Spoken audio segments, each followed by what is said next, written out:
I'm doing research on the impact of Brisbane's freeway construction in the 1960s and the 1970s. And this has meant lots and lots of hours in the Queensland State Archives going through all of the government documents about the resumptions. So I found heaps of correspondence between property owners and the government because the compensation that people were offered was often not enough to buy another property. Now, the next step in my research is to interview the families of people whose properties were resumed, the people that were affected by these resumptions. Now, a lot of the people that were directly impacted have since passed away because this is something that occurred in the late 1960s.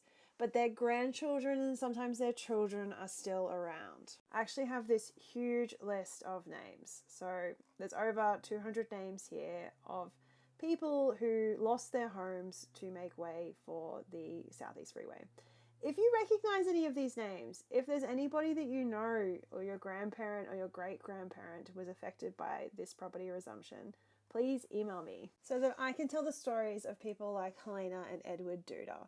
I found correspondence that Edward wrote to the government at the time saying that they'd purchased their home on O'Keefe Street in Woolloongabba because it was really close to the PA hospital.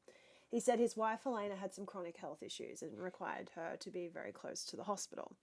Now, they lost their home, but not without a fight. They were one of the few people that actually challenged the compensation that they were offered in the land court, and they got a lot more money than they were initially offered by the government. So they moved into a new home, and as far as I can see, 2 years later, Helena was dead. Then I went on a massive deep dive, and I found all of this documentation.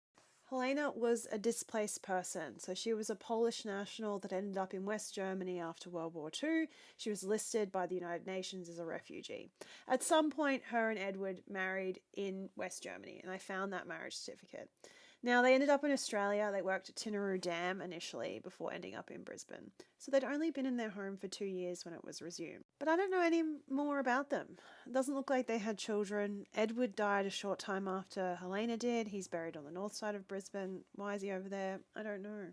On the other hand, I found someone else whose house in Annalee was resumed, a man named Leonis and his wife Tamara Pazousis, and he was a Lithuanian national and probably a Nazi war criminal. There are many, many stories like these, and I would really like to tell them. So please contact me, rachel.gallagher@griffith.edu.au.